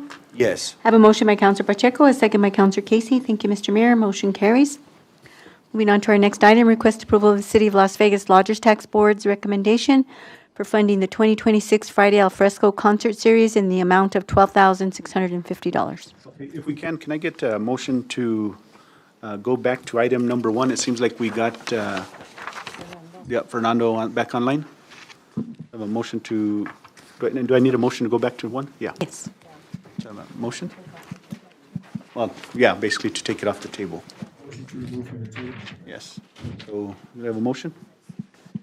Motion to return to untable the audit report. Item 1 and 2. 1 and 2. Motion by Councilman Pacheco, second by Councilman Olivari. Roll call. Counselor Martinez? Yes. Counselor Casey? Yes. Counselor Pacheco? Yes. Counselor Olivari? Have a motion by Counselor Pacheco, a second by Counselor Olivari. Thank you, Mr. Mayor. Motion carries. Thank you. Mr. Madrid, you're back on. Mr. Mayor, I'd like to just call on Fernando to go ahead and proceed with his presentation. He's got a PowerPoint prepared. Test, just making sure you guys can hear me. Better. Yes, sir. Okay, is that better than before? Yes. Yes. Okay, so I'll go ahead and share my screen to show the presentation. And then please let me know when you guys can see that. It's on. It's on. Okay. So good evening, everybody. Good evening, Mayor. Good evening, Council. My name is Fernando Medina, and I'm an audit supervisor that was working on the City of Las Vegas's FY25 audit. Today, I will be presenting the audit results for the FY25 audit. If at any point there are any questions, please feel free to interrupt me. So in this slide, we'll go over our responsibilities applicable under government auditing standards. We have 4 boxes here, and in the first box at the top left, this box talks about our responsibilities as auditors. So our responsibility is to form and express an opinion over the financial statements and whether they are in conformity with US GAAP. In the second box at the top right, this box talks about how our audit is performed and designed to obtain what we like to call reasonable assurance rather than absolute assurance. With reasonable assurance, we don't look at every single transaction, as not only would this be too time consuming, but it wouldn't be cost effective for the city. We do, however, look at enough transactions to provide assurance that the financial statements are free from any material misstatements. The third box at the bottom left, this box talks about the consideration of internal controls. We have audit procedures in place that take into consideration the internal controls. However, our procedures are not substantive enough to express an opinion over the internal controls. And then the fourth box at the bottom right, this box talks about our responsibility to communicate any significant matters over the audit with management that we may come across as performing our audit. So in this slide, we'll go over the opinion of the financial statements. And as you can see, we're happy to let you know that the city has received an unmodified opinion, or in other words, what we like to call a clean opinion. This is the best kind of opinion that the city could have received and indicates that the city's financial statements were presented fairly in accordance with generally accepted accounting principles. So this slide goes over additional reports we have in the financial statements. In the case of the city, there are 2 additional reports. The first one is the report on internal controls over financial reporting and on compliance and other matters. And then the second report, because the city did have a federal single audit, is a report on compliance for each major federal program and internal control over compliance required by the Uniform Guidance. So the first report talks about the internal controls. And as you can see, there were a couple findings in this year's audit that we'll discuss later on. This is a report mentioned earlier where we do test work because we take into consideration the internal controls. However, they're not in depth to issue an opinion over it. The second report covers the single audit, and since the city did spend more than $750,000, we had to perform additional test work known as a single audit. And even with the expanded test work as a result of the single audit, as you can see from the unmodified, there were no findings associated with the single audit, and the city received a clean opinion on their federal single audit opinion. So this slide goes over any difficulties encountered in performing the audits, and we're happy to let you know there were no difficulties encountered during our audit procedures and that the audit went smoothly. This slide goes over any significant audit adjustments that have to be posted on our side. And other than your typical cash to accrual statement, there were no significant audit adjustments made on our side, and no material misstatements were noted during our test work that had to be corrected on our behalf. This slide goes over any disagreements with management, and we're happy to let you know that there were no disagreements with management as part of performing the audit. And then this slide goes over management's consultation with other accountants. If management went out and consulted with other CPAs, we'd be required to let the council know. To our knowledge, we're not aware of any significant accounting or auditing matters in which management consulted with other accountants or CPAs. And then as mentioned earlier, the city did have a couple of findings in the FY25 audits. And these are the findings we had. So you'll see that the first finding related to cash disbursements. More specifically, there were 2 out of 25 transactions tested in which invoices were dated prior to the purchase order. There was 1 out of 25 transactions tested in which the purchase order and invoices could not be located. The second finding was over cash receipts, and there were 16 out of 25 transactions tested in which no supporting documentation could be located. And then the final finding was related to budgets. And as you can see, there were 2 budgets in the FY25 audit, which had actual expenditures exceed the approved budgetary expenditures. These were Fund 276, which exceeded the approved budget by $490,000. and then Fund 286, which exceeded the approved budgets by just under $19,000. And then in this side, we kind of go over the prior year findings that the city had. So in the case of the city, there were issues and findings with travel and per diem. There were anti-donation issues, para pickup, use of contractors, and delay audit, which we're happy to let you know that were resolved in the FY25 audits and were not repeated in the current year. And with that, I open it to any questions. Mr. Madrid, did you want to? Yes, Mayor. Thank you, Fernando. One thing that, as a former auditor, I'd like to convey to the governing body is the main points for any audit, I believe, are number one, the opinion letter, which we have as unmodified. That is the highest that we can get. Any material weaknesses that had been identified, we didn't have any. We did have a couple of regular findings, which I can discuss now.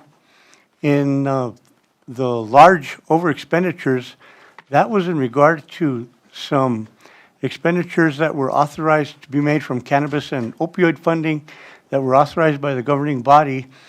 While we placed them into the following year budget, the orders were placed and the payments were made just before the end of the fiscal year, and we didn't have time to do a budget adjustment prior to that. So that is an anomaly that should not happen again. It wasn't any lack of funding or anything like that. We just took the initiative and made those payments earlier than we had anticipated. In the area of cash disbursements, you'll see in our response that the city's been proactive in that area and has undertaken citywide training for all employees. As a matter of fact, we have a large number of certified procurement officers. At this point last year, I think we only had one, and now we have 6 or 7 at least. We have 4 in the finance department alone. So that has been one of the reasons that we have gone from 7 findings down to 2. The cash receipts finding, the customer service area has now joined the finance department, and we're working a lot more closely with them. That finding is a compliance finding, and regardless of the dollar amount, would have to be reported.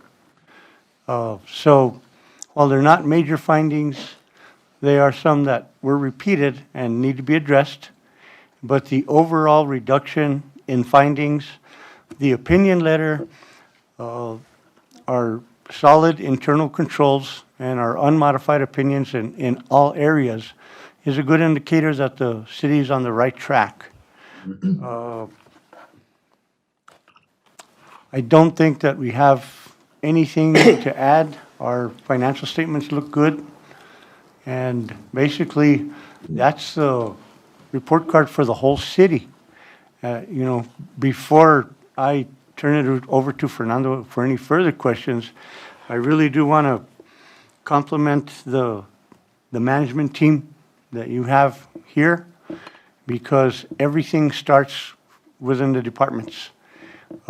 Procurement issues, cash deposits, all these things start within the departments. And if it's not taken seriously, then it results in not a clean audit. This management team has been in place.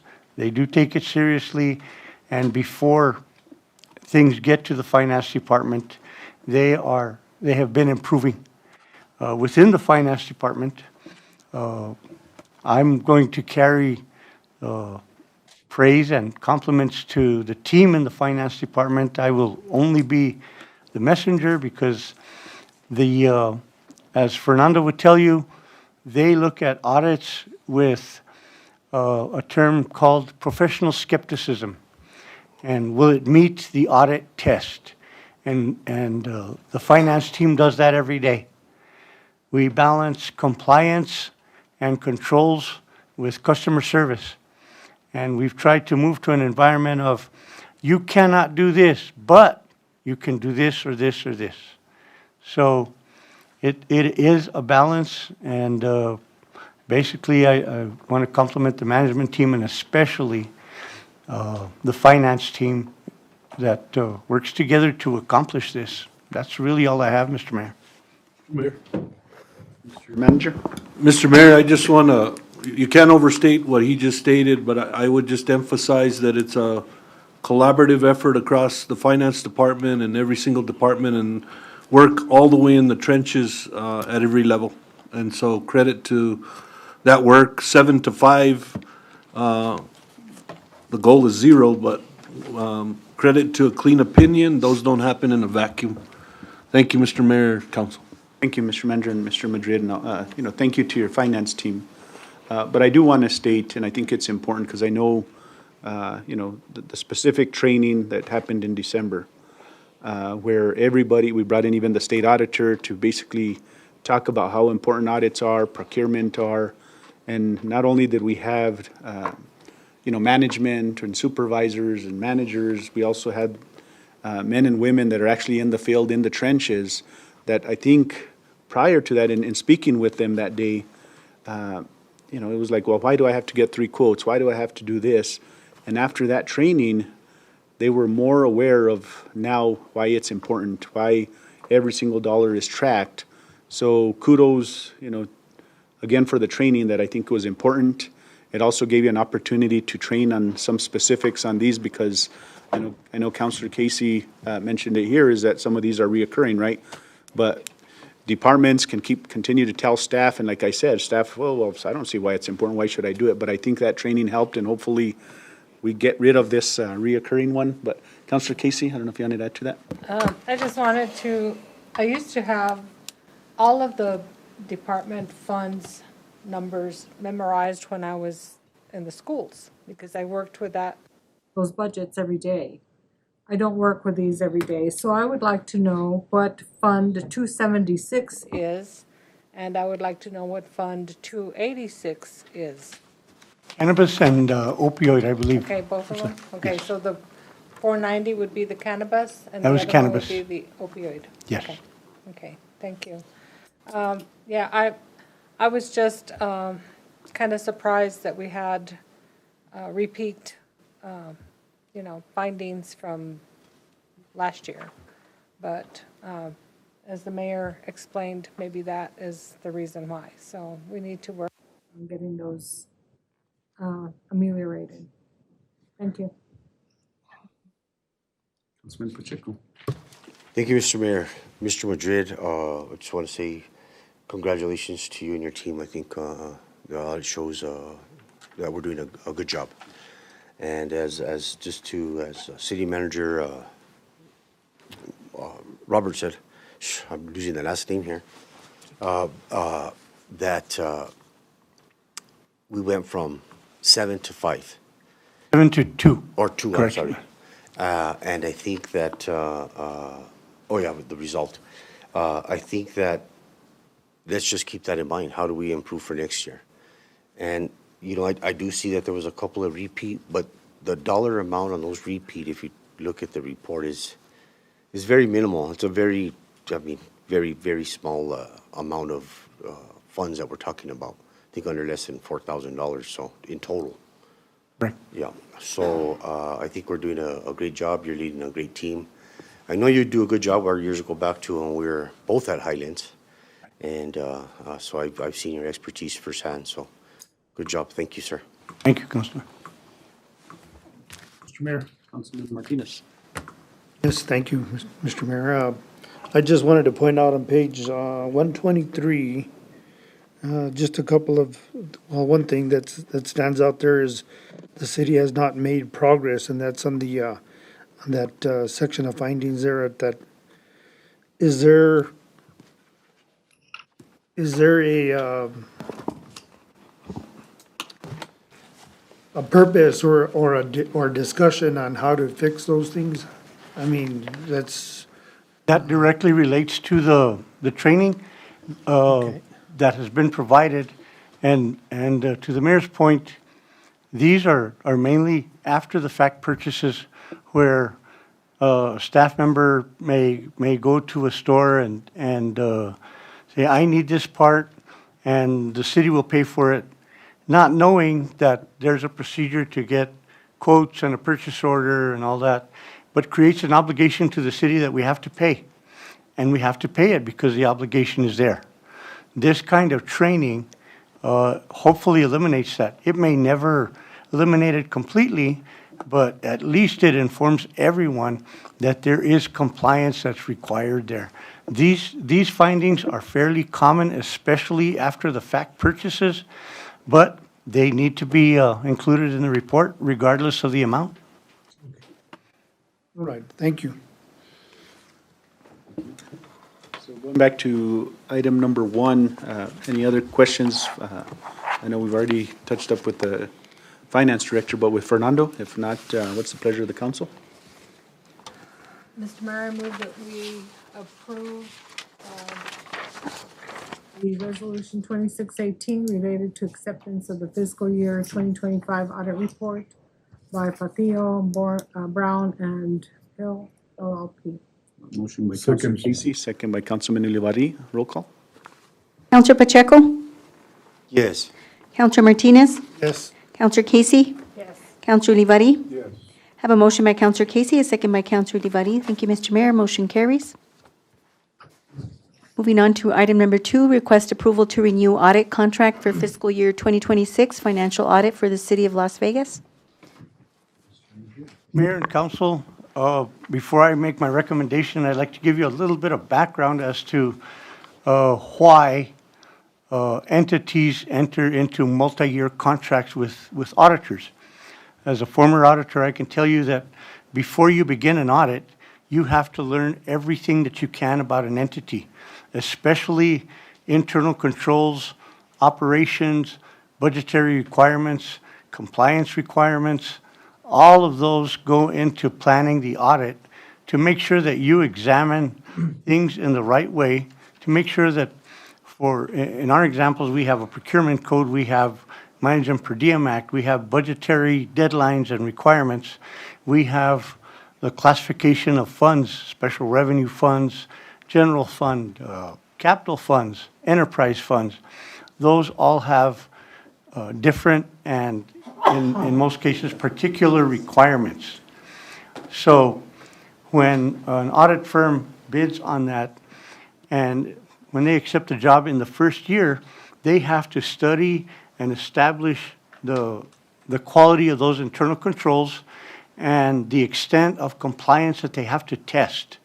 It comes down to all the things that I just mentioned, plus the volume of transactions, the number of dollars, the number of employees. To have to do that every single year would be very expensive and would be very complicated. So the ideology behind the State Audit Act and the state auditors awarding multi-year contracts is that the auditor can establish an internal control system and a methodology particular to the entity, like the city of Las Vegas. We are different from, for example, the city of Truth and Consequences in that we have different utilities in place. We have different utility rates. We have different funding mechanisms. We have a mayor-council form of government instead of commission-manager form of government. All those are variables that they have to consider and not have to redo the second, third, or even fourth year. They just have to update them. So we establish that not necessarily relationship, but communication and evaluation of our systems. In this particular case, we did go out for RFP a couple of years ago. This firm had done the city's audit before. They were ranked again as the highest. They were approved by the state auditor.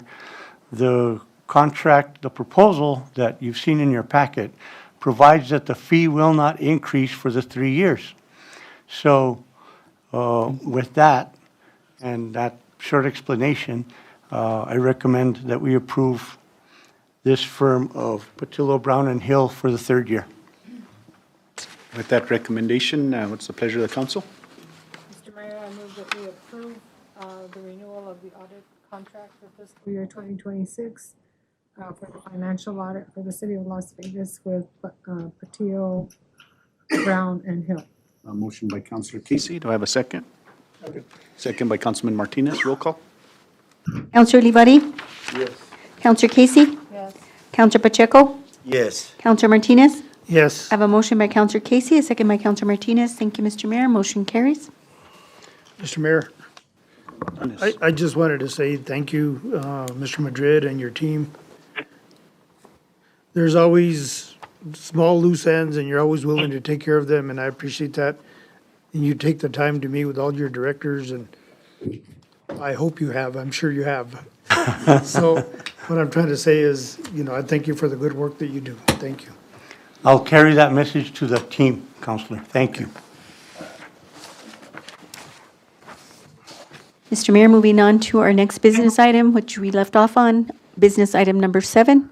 Request approval of the City of Las Vegas Lodgers Tax Board's recommendation for funding the 2026 Friday Al Fresco Concert Series in the amount of $12,650. We have our Community Development Director, Mr. Lucas Marquez. Information in your memos. What's the pleasure of the council or any questions? Motion to approve Friday Al Fresco funding. A motion by Councilman Pacheco, second by Councilman Olivari. Roll call. Counselor Casey? Yes.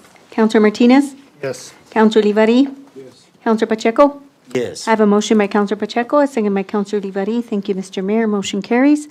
Moving on to item 8, request approval of the City of Las Vegas Lodgers Tax Board's recommendation for funding the Places with a Past hosted by Las Vegas Citizens Committee for Historic Preservation in the amount of $10,499.70.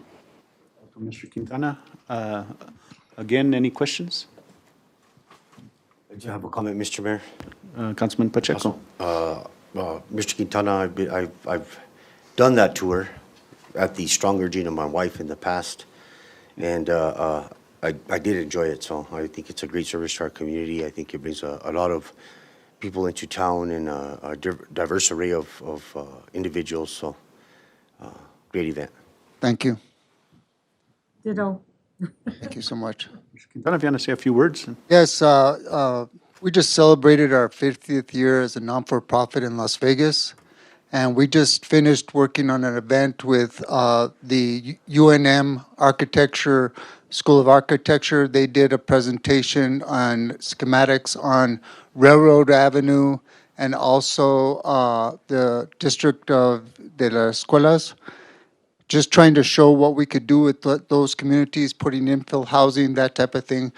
So there's a lot of things we do, but we're going to use that to promote this next Places with the Past tour, and we will have the college, the United World College on the tour also. So we look to a good event. Thank you. Thank you for all your work, Commissioner. Thank you. Pleasure of the council. Mr. Mayor, I move approval of funding for Places of the Past by Las Vegas CCHP in the amount of $10,499.70. Second, Motion by Councilor Casey, second by Councilman Olivari. Roll call. Counselor Martinez? Yes. Counselor Olivari? Yes. Counselor Pacheco? Yes. Counselor Casey? Yes. I have a motion by Counselor Casey, a second by Counselor Olivari. Thank you, Mr. Mayor. Motion carries. Thank you. Moving on to item number 9, request approval of the City of Las Vegas Lodgers Tax Board's recommendation for funding the 41st IRF World Senior Racquetball Championship hosted by New Mexico Racquetball Association in the amount of $15,000. What's the pleasure of the council or any questions? Mayor, Councilman Martinez. I'll go ahead and move to approve the City of Las Vegas Lodgers Tax Board recommendation for funding for the 41st IRF World Senior Racquetball Championship hosted by New Mexico Racquetball Association in the amount of $15,000. Motion by Councilman Martinez. Do I have a second? Second, Mr. Mayor. Second by Councilman Olivari. Roll call. Counselor Casey? Yes. Counselor Pacheco? Yes. Counselor Martinez? Yes. Counselor Olivari? Yes. I have a motion by Counselor Martinez, a second by Counselor Olivari. Thank you, Mr. Mayor. Motion carries. Welcome, Mr. Mazeroff. Did I say it right? Mayor, Yeah. members of the council, thank you for allowing us to continue with this venture. This is year 50 of our association, New Mexico Racquetball. Wow. And it's the 41st edition of the World Senior Racquetball Championships. Third time it'll be in Las Vegas, New Mexico. So we hope to continue after this year. We're building incrementally. We're actually going to have the event on TV this year. Surprise. We're coordinating our efforts with ProView Sports in Albuquerque, Channel 26 on Comcast. And they have a history with events here in the Meadow City. They do 700 events annually, high school and college. So we look forward to that. Thank you so much for allowing us to continue. Thank you. Thank you, sir.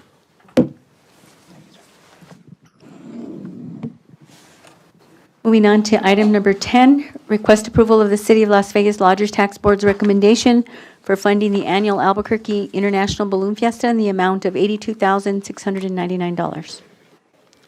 What's the pleasure of the council? Are there any questions to Mr. Marcus?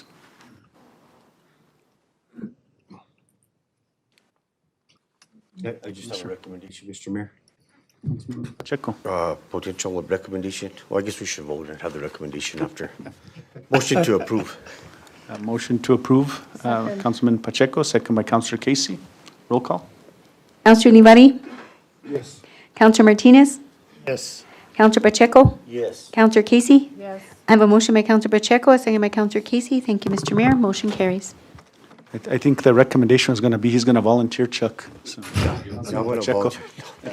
No, like with the Isotopes event, I think it might be a good idea if we create specific marketing with a QR code for that event, and we see what traffic that brings to our website, or just give us a gauge so we know what we're looking at next year, so to say. That's already in the plans, sir. Thank you. Thank you. Yes, Councilor Casey. This is not on the Balloon Fiesta. I think that's wonderful. I remember the first time that we went, I almost fainted as to how much it was going to cost, but I've overcome that. No, I just wanted to mention that for the last two items, I will be abstaining from voting on those last two items because my niece's son is the current president of the Chamber of Commerce, and I do not want anyone to think that I am voting for that or anything else at this time. Thank you. Thank you. Thank you, Mr. Mayor. Moving on to our next item, request approval of the Las Vegas San Miguel Chamber of Commerce service contract from May 26, 2026 through June 30th, 2026. Mr. Marcus. Before we start, congratulations, Angie, on coming back to the chamber. I want to just thank you.